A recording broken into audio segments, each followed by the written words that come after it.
Hello everyone, welcome to the chemistry guide.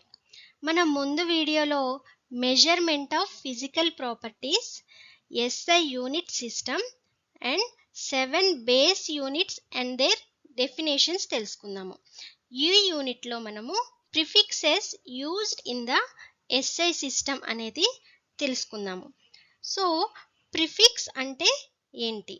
Prefix అనేది చాలా పెద్ద సంఖ్యలను లేదా చాలా చిన్న సంఖ్యలను సులభంగా చెప్పటానికి మనం ఈ ప్రిఫిక్సెస్ని యూజ్ చేస్తూ ఉంటాము. ప్రిఫిక్స్ అంటే యూనిట్ ముందు వచ్చే ఒక ప్రత్యేక పదాన్ని ప్రిఫిక్స్ అంటారు. ఫర్ ఎగ్జాంపుల్, కిలోమీటర్ తీసుకుందాము. ఇక్కడ కిలో అనేది ప్రిఫిక్స్ అవుతుంది, మీటర్ అనేది యూనిట్ అవుతుంది. మనకి ప్రిఫిక్స్ అనేది ఎందుకు అవసరం? ఫర్ ఎగ్జాంపుల్, ఒక ఊరి నుంచి ఇంకొక ఊరికి 2,75,000 మీటర్స్ ఉంది అని చెప్పడం కన్నా 275 కిలోమీటర్స్ ఉందని చెప్పడం ఈజీగా ఉంటుంది. అలాగే ఒక హెయిర్ యొక్క మందం అనేది 0.000001 మీటర్ ఉంది అని చెప్పడానికి బదులుగా 1 మైక్రోమీటర్ ఉంది అని చెప్పటం ఈజీగా ఉంటుంది. సో మనం అందువలన ప్రిఫిక్సెస్ అనేవి యూజ్ చేస్తూ ఉంటాము. సో ఇక్కడ అన్నీ కూడా 10 పవర్ ఆఫ్ అనే సంఖ్యలు ఉన్నాయి. 10 పవర్ అంటే ఏంటి? ఫర్ ఎగ్జాంపుల్, మనము 10 క్యూబ్ తీసుకుందాం. అంటే 10ని 3 టైమ్స్ మల్టిప్లై చేస్తాం, అంటే 1000. సో ఇదే విధంగా 10 స్క్వేర్ అంటే 10 ఇంటూ 10 అంటే 100. సో ఇలానే నెగిటివ్ వాల్యూస్ కూడా ఉంటాయి. వాటిని ఎలా రాస్తాం మనము? ఫర్ ఎగ్జాంపుల్, 10 పవర్ -1 ఉంది. దీన్ని మనం 1/10గా రాస్తాము, అంటే 0.1 దీని యొక్క వాల్యూ అవుతుంది. అలాగే 10 పవర్ -3 ఉందనుకోండి, దీన్ని మనం 1/1000 అని రాస్తాము. దీని యొక్క వాల్యూ ఏమని వస్తుంది? 0.001గా రాస్తాము. ఇప్పుడు మనము చిన్న ప్రిఫిక్సెస్ని చూద్దాము. ఫస్ట్ వచ్చేసి డెసి. డెసి యొక్క సింబల్ డి. దీన్ని మనం 10 పవర్ -1గా రాస్తాము. దీని వాల్యూ 0.1 అవుతుంది. నెక్స్ట్ సెంటి. దీని యొక్క సింబల్ వచ్చేసి సి. దీన్ని 10 పవర్ -2గా రాస్తాము. దీని వాల్యూ వచ్చేసి 0.01 అవుతుంది. Next milli. దీని యొక్క సింబల్ వచ్చేసి ఎం. దీన్ని మనం 10 పవర్ -3గా రాస్తాము. దీని యొక్క వాల్యూ వచ్చేసి 0.001 అవుతుంది. నెక్స్ట్ వచ్చేసి మైక్రో. దీని యొక్క సింబల్ మ్యూ. దీన్ని మనం 10 పవర్ -6గా రాస్తాము. ఈ మైక్రో ప్రిఫిక్స్ని మనము బ్యాక్టీరియా పరిమాణాన్ని చెప్పడానికి యూజ్ చేస్తూ ఉంటాము. Next nano. దీని యొక్క సింబల్ ఎన్. దీన్ని మనం 10 పవర్ -9గా చెప్తాము. అయితే ఈ నానో అనే ప్రిఫిక్స్ని మనము డిఎన్ఏ పరిమాణాలను చెప్పడానికి యూజ్ చేస్తూ ఉంటాము. Next pico. దీన్ని చాలా చిన్న పరిమాణాలను చెప్పడానికి యూజ్ చేస్తూ ఉంటారు. దీని యొక్క సింబల్ పి. దీన్ని మనం 10 పవర్ -12గా రాస్తాము. ఇవి ఎక్కువగా వాడే స్మాల్ ప్రిఫిక్సెస్. ఇప్పుడు పెద్ద ప్రిఫిక్సెస్ని చూద్దాము. ఫస్ట్ వచ్చి డెకా. దీని యొక్క సింబల్ డిఏ. దీన్ని మనం 10 పవర్ 1గా రాస్తాము. Next hecto. దీని యొక్క సింబల్ హెచ్. దీన్ని మనం 10 స్క్వేర్గా రాస్తాము, అంటే 100 అవుతుంది. నెక్స్ట్ వచ్చేసి కిలో. దీని సింబల్ కే. దీన్ని మనం 10 క్యూబ్గా రాస్తాము, అంటే 1000 అవుతుంది. అంటే 1 kilometre is equal to 1000 metres అవుతుంది. సో ఫర్ ఎగ్జాంపుల్, మన ఇంటి నుండి కాలేజ్కి 2500 మీటర్స్ ఉంది అని అనుకుందాం. దీన్ని మనము కిలోమీటర్స్లో చెప్పాలంటే 2500 డివైడెడ్ బై 1000 అని రాయాలి. సో మనకు వచ్చే వాల్యూ 2.5 కిలోమీటర్స్ అవుతుంది. నెక్స్ట్ మెగా, దీని యొక్క సింబల్ ఎం. దీన్ని మనం 10⁻6గా రాస్తాము. దీన్ని సాధారణంగా మనము కంప్యూటర్ మెమొరీని చెప్పడానికి యూజ్ చేస్తూ ఉంటాము. కంప్యూటర్ మెమొరీని మనం మెగాబైట్స్లో చెప్తాము, అంటే ఎంబీలలో చెప్తూ ఉంటాము. నెక్స్ట్ గిగా, దీన్ని మనము 10⁻9గా రాస్తాము. దీని యొక్క సింబల్ జీ. ఫర్ ఎగ్జాంపుల్ మనము మొబైల్ స్టోరేజ్ని గురించి చెప్పడానికి మనము గిగాబైట్స్ని యూస్ చేస్తూ ఉంటాము, అంటే జీబీని యూస్ చేస్తూ ఉంటాము. నెక్స్ట్ వచ్చేసి టెరా. టెరా అంటే 10⁻12. దీని సింబల్ టీ. దీనిని మనము హార్డ్ డిస్క్ స్టోరేజ్ని చెప్పడానికి యూస్ చేస్తూ ఉంటాము. టెరాబైట్స్లో హార్డ్ డిస్క్ స్టోరేజ్ని చెప్తూ ఉంటాము. నెక్స్ట్ వచ్చేసి పెటా. దీని value 10⁻15. Next hexa, zetta, yotta. వీటి వాల్యూస్ వరుసగా 10⁻18, 10⁻21 అండ్ 10⁻24. సో వీటిని మనము చాలా పెద్ద డేటా పరిమాణాలను చెప్పటానికి లేదా ఖగోళ శాస్త్రంలో కూడా యూజ్ చేస్తూ ఉంటాము. వీటిని మనం గుర్తు పెట్టుకోవాలంటే పెద్ద ప్రిఫిక్సెస్ని చిన్న నుంచి పెద్ద వాటికి మనం గుర్తు పెట్టుకోవచ్చు. అంటే కిలో, మెగా, గిగా, టెరా ఈ విధంగా గుర్తు పెట్టుకోవచ్చు. అలాగే చిన్న ప్రిఫిక్సెస్ని గుర్తు పెట్టుకోవాలంటే పెద్దవాటి నుంచి చిన్నవాటికి గుర్తు పెట్టుకోవచ్చు. అంటే డెసి, సెంటి, మిల్లీ, మైక్రో ఈ విధంగా అన్నమాట. అయితే మనం ఇక్కడ ఒక విషయం గుర్తుపెట్టుకోవాలి. ఏంటి అంటే ప్రిఫిక్స్ మారితే యూనిట్ అనేది మారదు. ఫర్ ఎగ్జాంపుల్ మనము మీటర్, కిలోమీటర్, సెంటీమీటర్,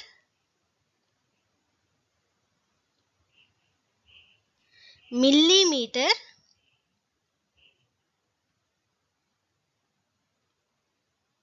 చూసామనుకోండి. వీటిని చూసినట్లయితే వీటిలో ప్రిఫిక్సెస్ మారాయి కానీ యూనిట్స్ మాత్రం మారలేదు. అంటే యూనిట్కి ముందుగా ఉన్న పదమే ప్రిఫిక్స్ అవుతుంది. ఇక్కడ ప్రిఫిక్సెస్ అన్నీ మారాయి కానీ యూనిట్స్ అనేవి మారలేదు. సో ప్రిఫిక్స్ మారినా కూడా యూనిట్ అనేది మారదు. నెక్స్ట్ మనము మాస్, వెయిట్, వాల్యూమ్ అనేవి చూద్దాము. ఫర్ ఎగ్జాంపుల్ ఒక పర్సన్ యొక్క వెయిట్ ఎంత ఉంది అంటే మనం జనరల్గా 60 kg ఉంది, 50 kg ఉంది అని చెప్తూ ఉంటాము. కానీ ఇది శాస్త్రీయంగా చూస్తే మనం చెప్పేది వెయిట్ కాదు, మాస్ అవుతుంది. సో మనం ఇప్పుడు మాస్, వెయిట్, వాల్యూమ్ గురించి తెలుసుకుందాం. ఫస్ట్ ఆఫ్ ఆల్ మనం మాస్ గురించి తెలుసుకుందాం. మాస్ అంటే ఒక వస్తువులో ఎంత పదార్థం ఉందో, అంటే మ్యాటర్ ఎంత ఉందో దానిని మాస్ అంటాము. ఫర్ ఎగ్జాంపుల్ ఒక రైస్ బ్యాగ్లో రైస్ ఎంత ఉందో చెప్పడాన్ని మాస్ అని అంటాం.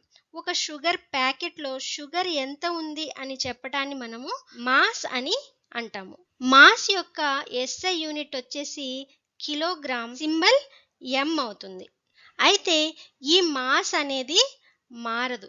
అంటే భూమి మీద ఒక పర్సన్ యొక్క మాస్ అనేది ఎంత ఉందో చంద్రుని మీద కూడా ఆ వ్యక్తి యొక్క మాస్ అనేది అలానే ఉంటుంది. కానీ వెయిట్ అలా కాదు. భూమి మీద వెయిట్ అనేది ఒకలా ఉంటుంది, చంద్రుని మీద వెయిట్ మారిపోతుంది. ఎందుకు అలా మారుతుంది? సో వెయిట్ అంటే ఏంటి?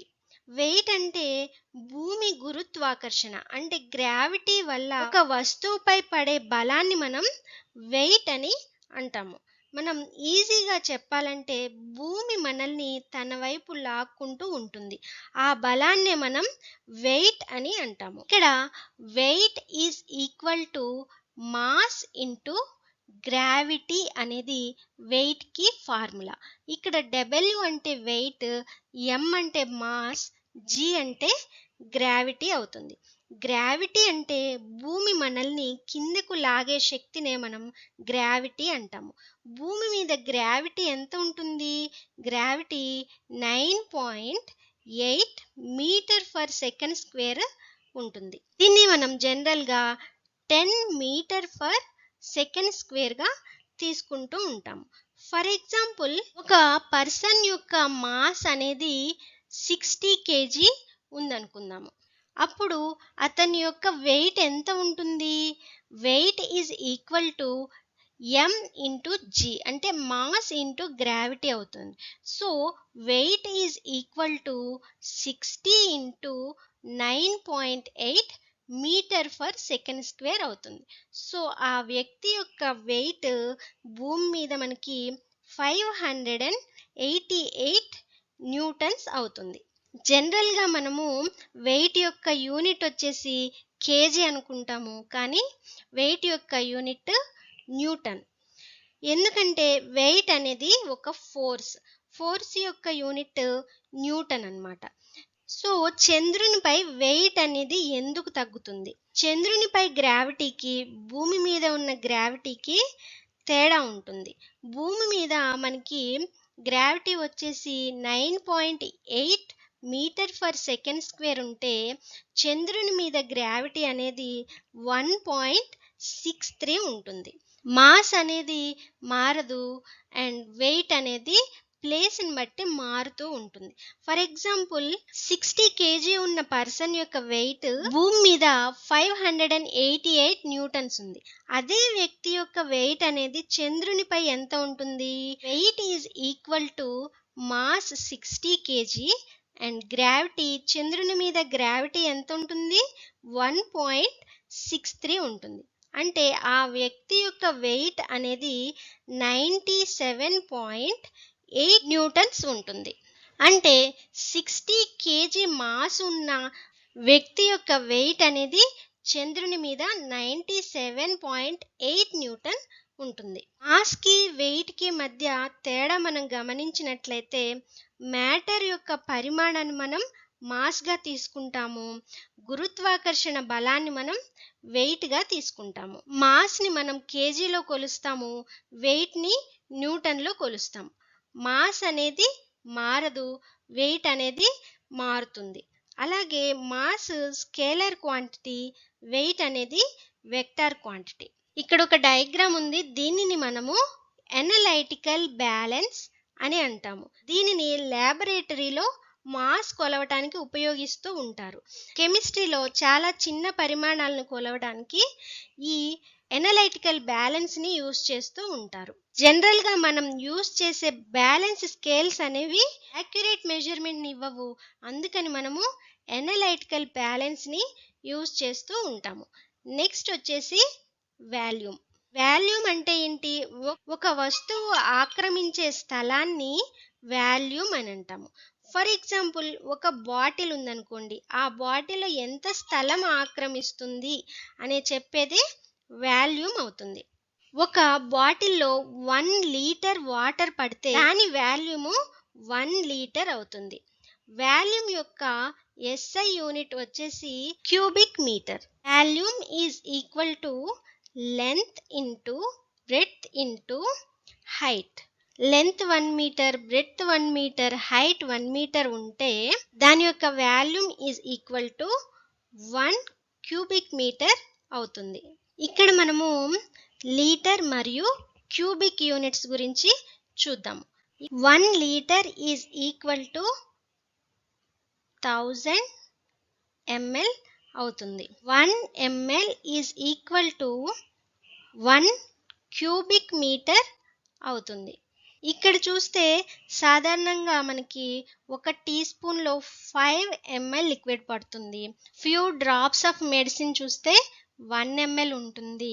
దీనిలో 200 ml small bowl of soup ఉంటుంది. ఒక కప్ని తీసుకున్నట్లయితే 250 ml ఉండొచ్చు. అలాగే ఈ బాటిల్ అనేది 1 లీటర్ ఉండొచ్చు, ఈ బకెట్ అనేది 10 లీటర్ ఉండొచ్చు. సో ఇప్పటి వరకు ఏం చెప్పుకున్నాం? మాస్ అంటే వస్తువులో ఉన్న మ్యాటర్ పరిమాణం, వెయిట్ అంటే గ్రావిటీ వల్ల ఏర్పడే ఫోర్స్. వెయిట్కి ఫార్ములా ఏంటి? Mass into gravity. మాస్ యొక్క యూనిట్ వచ్చేసి కేజీ, వెయిట్ యొక్క యూనిట్ వచ్చేసి న్యూటన్. చంద్రుడిపై మాస్ మారదు, కానీ వెయిట్ తగ్గుతుంది. వాల్యూమ్ అనేది వస్తువు ఆక్రమించే స్థలాన్ని మనం వాల్యూమ్ అని అంటాము. వాల్యూమ్ యొక్క ఫార్ములా ఏంటి? Length into breadth into height అవుతుంది. Next 1 litre is equal to 1000 ml అవుతుంది. 1 millilitre is equal to 1 cubic metre అవుతుంది. ఇప్పుడు మనము డెన్సిటీ అంటే ఏంటి, టెంపరేచర్ అంటే ఏంటి చూద్దాము. First of all density. Density అంటే ఒక పదార్థం నిర్దిష్ట వాల్యూమ్లో ఎంత మాస్ ఉందో దానిని మనం డెన్సిటీ అని అంటాము. అంటే ఒక పదార్థం అనేది ఎంత గట్టిగా కాంపాక్ట్ అయి ఉందో ఆ పరిమాణాన్నే మనము డెన్సిటీ అని అంటాము. ఫర్ ఎగ్జాంపుల్, ఒక ఇనుప ముక్క, ఒక పెద్ద కాటన్ బ్యాగ్ తీసుకుందాము. అయితే ఇనుప ముక్క అనేది చిన్నగా కనిపిస్తుంది, కాటన్ బ్యాగ్ పెద్దదిగా కనిపిస్తుంది. కానీ రెండు కూడా 1 kg మాత్రమే ఉంటాయి. ఇనుప ముక్క చిన్నగా కనపడటానికి, కాటన్ అనేది పెద్దగా కనపడటానికి కారణం ఏంటంటే ఇనుములో ఆటమ్స్ అనేవి చాలా దగ్గరగా ఉంటాయి, కాటన్లో ఆటమ్స్ అనేవి దూరంగా ఉంటాయి. కాబట్టి ఇనుము అనేది చిన్నగా కనపడుతుంది, కాటన్ పెద్దగా కనపడుతుంది. ఇక్కడ డెన్సిటీ ఫార్ములా చూస్తే density is equal to mass divided by volume. మనం డెన్సిటీని డి లేదా రోగా రాస్తాము, మాస్ని ఎం అని రాస్తాము, వాల్యూని వి అని రాస్తాము. మనం ఫార్ములాని అర్థం చేసుకున్నట్లయితే మాస్ ఎక్కువగా ఉంటే డెన్సిటీ కూడా ఎక్కువగా ఉంటుంది, వాల్యూమ్ అనేది ఎక్కువగా ఉంటే డెన్సిటీ అనేది తక్కువగా ఉంటుంది. ఫర్ ఎగ్జాంపుల్, ఇక్కడ mass is equal to 10 kg ఉంది అనుకుంటే volume is equal to 2 metre cube ఉందనుకుంటే డెన్సిటీ ఎంత అవుతుంది? 10 డివైడెడ్ బై 2 అవుతుంది. అంటే density is equal to 5 kilogram for metre cube అవుతుంది. అలానే mass is equal to 10 kg, volume is equal to 5 metre cube ఉందనుకుందాం. అప్పుడు డెన్సిటీ ఏమవుతుంది? మాస్ డివైడెడ్ బై వాల్యూమ్ అవుతుంది. So density is equal to 2 kilogram for metre cube అవుతుంది. So ఇక్కడ mass అనేది ఇక్కడ 10 kg ఉంది, ఇక్కడ 10 kg ఉంది. అంటే మాస్ అనేది ఒకే విధంగా ఉంది, వాల్యూమ్ మాత్రము ఇక్కడ 2 మీటర్ క్యూబ్ ఉంది, ఇక్కడ 5 మీటర్ క్యూబ్ ఉంది. అంటే వాల్యూమ్ అనేది పెరిగింది. వాల్యూమ్ పెరిగినప్పుడు డెన్సిటీ ఏమవుతుంది? తగ్గుతుంది. డెన్సిటీ యూనిట్స్ వచ్చేసి mass unit KG, volume unit metre cube. కాబట్టి కేజీ బై మీటర్ క్యూబ్ అనేది డెన్సిటీ యొక్క యూనిట్ అవుతుంది. ఇదే ఎస్ఐ యూనిట్. డెన్సిటీని మనం అర్థం చేసుకోవాలంటే, ఫర్ ఎగ్జాంపుల్, ఒక బస్సులో 10 మెంబర్స్ విశాలంగా కూర్చున్నారు అనుకుందాం. అదే 10 మందిని మనము చిన్న కారులో కూర్చోబెడితే ఇరుకుగా ఉంటుంది. సో ఈ విధంగా మనం డెన్సిటీని అర్థం చేసుకోవచ్చు. ఇక్కడ ఐస్ అనేది నీటిపై ఎందుకు తేలుతుంది? సాధారణంగా సాలిడ్స్ లిక్విడ్స్ కంటే కూడా డెన్సిటీ ఎక్కువగా ఉంటాయి, కానీ ఇక్కడ ఐస్ అనేది నీటిపై తేలుతుంది. ఎందుకు తేలుతుంది? నీరు అనేది గడ్డ కట్టినప్పుడు దాని యొక్క వాల్యూమ్ అనేది పెరుగుతుంది. వాల్యూమ్ పెరిగింది, మాస్ మాత్రం మారలేదు. Density is equal to mass divided by volume. కాబట్టి మనకి వాల్యూమ్ పెరిగినప్పుడు డెన్సిటీ అనేది తగ్గుతుంది. అందువల్ల డెన్సిటీ తగ్గటం వలన ఐస్ అనేది నీటిపై తేలుతూ ఉంటుంది. So ice density is greater than water density అవుతుంది. ఇక్కడ గోల్డ్ అనేది వాటర్లో ఎందుకు మునుగుతుంది? వాటర్ డెన్సిటీ సుమారుగా మనకి 1000 కిలోగ్రామ్ ఫర్ మీటర్ క్యూబ్ ఉంటుంది.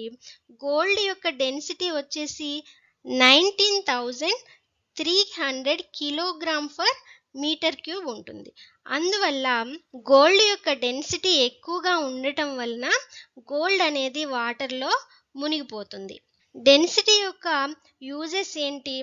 ఒక షిప్ని మనం తీసుకున్నట్లయితే షిప్ అనేది మొత్తం ఇనుముతో తయారైన లోపల ఖాళీ స్థలం ఎక్కువగా ఉండటం వలన డెన్సిటీ తగ్గుతుంది. ఆ షిప్ అనేది వాటర్ పై తేలుతూ ఉంటుంది. అలాగే వేడి గాలి ఉన్న బెలూన్ని తీసుకుంటే దాని యొక్క డెన్సిటీ తక్కువగా ఉండటం వలన చుట్టూ ఉన్న చల్లని గాలి డెన్సిటీ ఎక్కువగా ఉండటం వలన బెలూన్ అనేది పైకి లేస్తుంది. ఇప్పుడు మనము టెంపరేచర్ అంటే ఏంటి చూద్దాము. ఒక వస్తువు ఎంత వేడిగా లేదా చల్లగా ఉందో తెలిపే పరిమాణమే టెంపరేచర్ అవుతుంది. టెంపరేచర్ అనేది ఎందుకు వస్తుంది? ఒక పదార్థంలో ఆటమ్స్ ఎప్పుడు కదులుతూనే ఉంటాయి. ఆటమ్స్ వేగంగా కదిలితే టెంపరేచర్ ఎక్కువగా ఉంటుంది. ఆటమ్స్ స్లోగా కదిలితే టెంపరేచర్ అనేది తక్కువగా ఉంటుంది. ఇక్కడ చూస్తే మనకి kelvin scale, Celsius scale, Fahrenheit scale అనేవి ఉన్నాయి. ఫారెన్హీట్ స్కేల్ని అమెరికా వంటి దేశాల్లో ఎక్కువగా యూజ్ చేస్తూ ఉంటారు. ఒక మనిషి యొక్క సాధారణ ఉష్ణోగ్రత 98.6 డిగ్రీ ఫారెన్హీట్ ఉంటుంది. కెల్విన్ స్కేల్ని శాస్త్రవేత్తలు ఎక్కువగా యూజ్ చేస్తూ ఉంటారు. ఎస్ఐ యూనిట్ ఆఫ్ టెంపరేచర్ వచ్చేసి కెల్విన్. ఇక్కడ కెల్విన్ ఎందుకు ముఖ్యమైనది అంటే ఈ కెల్విన్ స్కేల్ అనేది 0తో స్టార్ట్ అవుతుంది. అంటే దీన్ని మనం అబ్సల్యూట్ జీరో అని పిలుస్తాం. ఈ యూనివర్స్లో అతి తక్కువ టెంపరేచర్ అన్నమాట. అంటే 0 కెల్విన్ అంటే -273.15 సెంటీగ్రేడ్ అవుతుంది. అంటే ఆటమ్స్ యొక్క కదలిక దాదాపుగా ఆగిపోతుంది. సెల్సియస్ స్కేల్కి కెల్విన్ స్కేల్కి సంబంధం చూసినట్లయితే kelvin is equal to Celsius plus 273.15. 25 degree centigrade తీసుకున్నట్లయితే 25 ప్లస్ 273.15 అంటే 298.15 కెల్విన్ అవుతుంది. మనం కెల్విన్ను సెల్సియస్లోకి మార్చినట్లయితే Celsius is equal to kelvin minus 273.15 అవుతుంది. అంటే 300K మనం తీసుకున్నట్లయితే 300 మైనస్ 273.15 అనుకుంటే టెంపరేచర్ వచ్చేసి 26.85 డిగ్రీ సెంటీగ్రేడ్ అవుతుంది. ఇక్కడ ఫ్రీజింగ్ పాయింట్ వచ్చేసి 0 డిగ్రీ సెంటీగ్రేడ్. అలాగే ఫారెన్హీట్ స్కేల్లో 32 డిగ్రీ ఫారెన్హీట్, కెల్విన్ స్కేల్లో 273.15 కెల్విన్ అనేది ఫ్రీజింగ్ పాయింట్ అవుతుంది. అలాగే రూమ్ టెంపరేచర్ అనేది సెల్సియస్ స్కేల్లో 25 డిగ్రీ సెంటీగ్రేడ్, కెల్విన్ స్కేల్లో 298 కెల్విన్ అవుతుంది. హ్యూమన్ బాడీ సాధారణ టెంపరేచర్ వచ్చేసి సెల్సియస్ స్కేల్లో 37 డిగ్రీ సెంటీగ్రేడ్ అవుతుంది. ఫారెన్హీట్ స్కేల్లో 98.6 డిగ్రీ ఫారెన్హీట్ అవుతుంది. అండ్ కెల్విన్ స్కేల్లో 310 కెల్విన్ అవుతుంది. అలాగే బాయిలింగ్ పాయింట్ ఆఫ్ వాటర్ చూసుకున్నట్లయితే 100 డిగ్రీ సెంటీగ్రేడ్ అవుతుంది. ఫారెన్ స్కేల్లో 212 ఫారెన్హీట్ అవుతుంది. కెల్విన్ స్కేల్లో 373 కెల్విన్ అవుతుంది. సో ఇప్పటి వరకు చెప్పుకున్న కాన్సెప్ట్ని మనం ఒకసారి రివైజ్ చేసుకుంటే measurement is equal to number plus unit. SI system అనేది international unit system. 7 base units ఉంటాయి. ప్రిఫిక్సెస్ అనేవి పెద్ద చిన్న సంఖ్యలను సులభంగా చూపించడానికి యూజ్ చేస్తూ ఉంటాము. అలాగే mass is not equal to weight. Volume అనేది వస్తువు ఆక్రమించే స్థలము. డెన్సిటీ యొక్క ఫార్ములా వచ్చేసి మాస్ డివైడెడ్ బై వాల్యూమ్. అలాగే ఐస్ నీటిపై తేలడానికి కారణం డెన్సిటీ తక్కువగా ఉండటం. టెంపరేచర్ అనేది కదలికపై ఆధారపడి ఉంటుంది.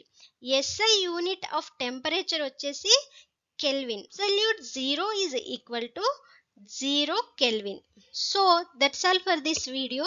నా ఎక్స్ప్లెనేషన్ మీకు నచ్చినట్లయితే సబ్స్క్రైబ్ చేసుకోండి, మీ ఫ్రెండ్స్కి షేర్ చేయండి.